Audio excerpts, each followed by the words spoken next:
दुल्हन से एगो गलती हुई गल बा। हाँ, ब्याहे के बाद जौन पहली रात आवेले बा गोल्डन नाइट। अरे मर्दबा यहाँ सब इंग्लिश से पीएचडी के नहीं बैठा है, हिंदी में बताओ।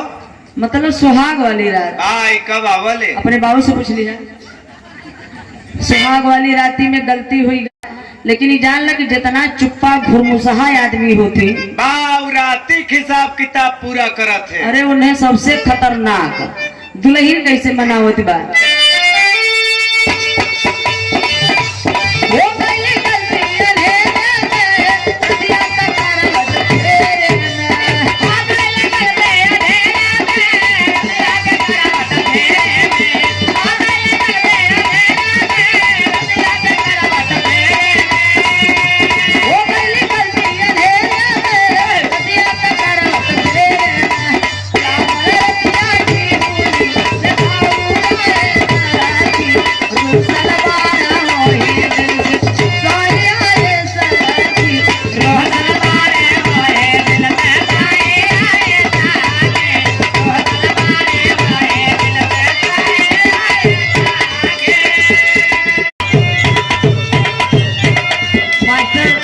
हमारे गीत बजावत बाटन एकदम धार्मिक चीज बजौलन है। बेचारू पूरा धार्मिक कहिए है।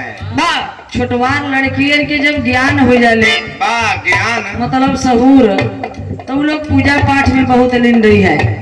एक त्योहार ना छोड़ी है।